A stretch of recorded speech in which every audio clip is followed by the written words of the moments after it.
स्वागत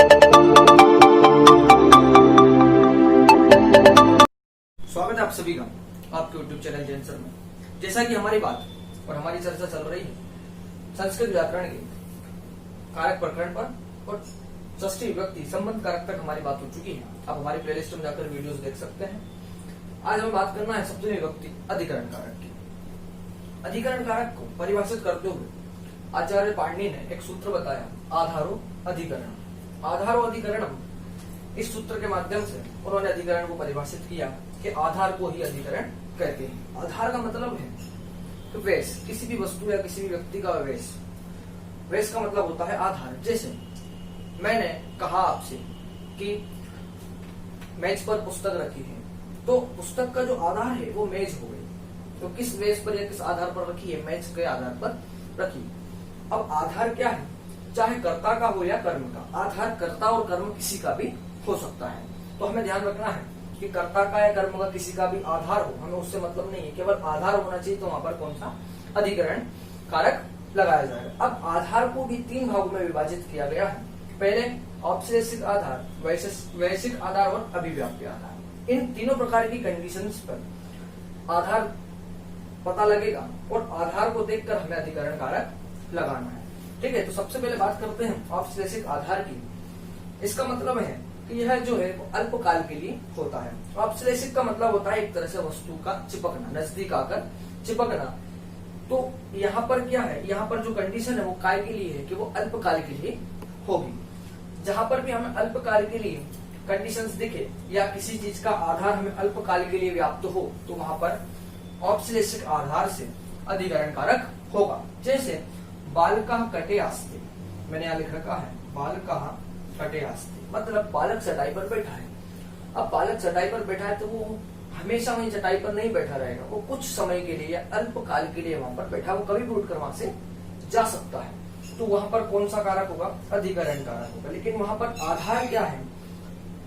चटाई आधार है बालक का। वो किस लिए, कितने समय के लिए? कुछ समय के लिए, वो कभी भी उठकर वहां से जा सकता है। तो वहां पर कौन सा कारक होगा? अधिकरण कारक। लेकिन वहां पर आधार कौन सा लगा है? औपश्लेषिक आधार। जैसे मैंने कहा भूमौ शयते, मतलब वो है भूमि पर सो रहा है, लेकिन वो कब तक के लिए सोगा, कितने समय के लिए सोगा? अल्प समय के लिए।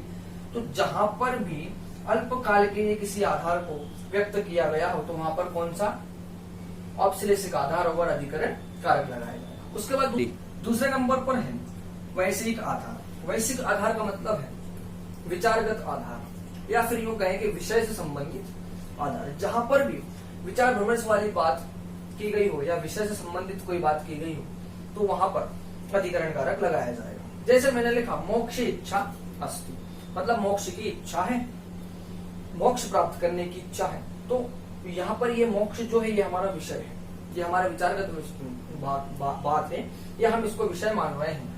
ये हमारा विषय है कि हम विचार कर रहे हैं कि हमें मोक्ष की इच्छा है या हम मोक्ष को प्राप्त करें। तो यहाँ पर कौन सा अधिकरण कारक होगा? क्यों होगा? क्योंकि वैश्विक आधार के कारण, ये विषयगत आधार है। जैसे मैंने लिखा गणित रुचि अस्ति, कोई भी विषय हो, गणित के अलावा कुछ भी हो सकता है कि उसकी गणित में रुचि है या वो गणित में रुचि रखता है, तो ये गणित विषय से संबंधित आधार है।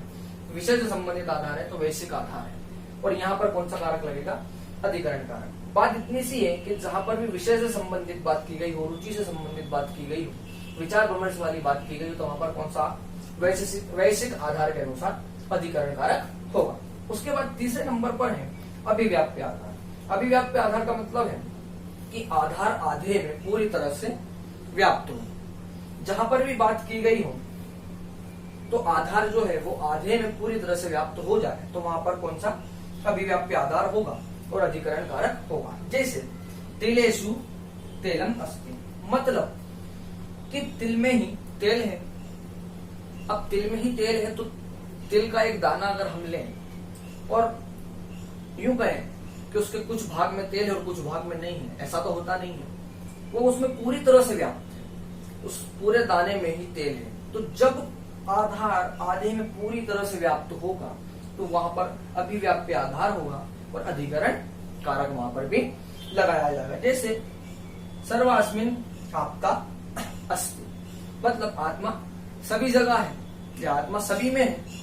ऐसा तो है नहीं किसी में है किसी में नहीं है, ऐसा नहीं है, आत्मा सभी जगह है। तो जो भी आधार आधे में पूरी तरह से व्याप्त रहता है वहां पर क्या होता है, अभिव्याप्य आधार होता है। और अभिव्याप्य आधार के अनुसार अधिकरण कारक हम वहां पर लगाते हैं। तो हमें केवल में केवल क्या याद रखना है कि सबसे पहले औपश्लेषिक आधार बताया, और औपश्लेषिक आधार में क्या बताया कि अल्पकाल के लिए अगर आधार को व्यक्त किया जाए तो वहां पर भी अधिकरण कारक, विषय से संबंधित आधार व्यक्त किया जाए तो वहां पर भी अधिकरण कारक, और अभिव्याप्य मतलब आधार आधे में पूरी तरह से व्याप्त हो तो वहां पर भी अधिकरण कारक लगाया जाता है। अब अधिकरण कारक में सप्तमी विभक्ति क्यों होती है, इसका सूत्र भी आचार्य ने बताया है, उसकी चर्चा अपन करते हैं। सप्तम में अधिकरण च, पाणिनि ने बताया कि सप्तमी विभक्ति कहां पर होती है, अधिकरण या अधिकरण में सप्तमी विभक्ति होती है। कैसे होती है, जैसे उदाहरण से हम समझते हैं कि वयम गे वसामः, कि हम घर में रहते हैं।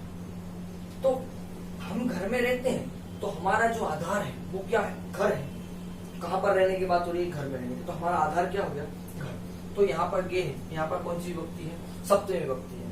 क्यों है, क्योंकि यहाँ पर अधिकरण कारक है, और अधिकरण कारक में बताया ऊपर ही कि सप्तम्य अधिकरण, मतलब अधिकरण में सप्तमी विभक्ति होती है। गंगाया निर्मलम जलम अस्ति, मतलब गंगा का जो जल है वो बहुत निर्मल है। तो जहां भी आधार की बात की गई हो तो वहां पर कौन सी विभक्ति होगी, सप्तमी विभक्ति होगी। क्यों होगी, क्योंकि आधार अधिकरण से अधिकरण होगा, और सप्तम्य अधिकरण से क्या होगा कि उसमें सप्तमी विभक्ति होगी। इस प्रकार हम सप्तमी विभक्ति अधिकरण कारक को समझ सकते हैं। यदि आपको ये वीडियो पसंद आया हो तो इसे लाइक और शेयर जरूर करें, और अगर आपने मेरे चैनल को सब्सक्राइब नहीं किया हो तो मेरे चैनल को सब्सक्राइब जरूर करें।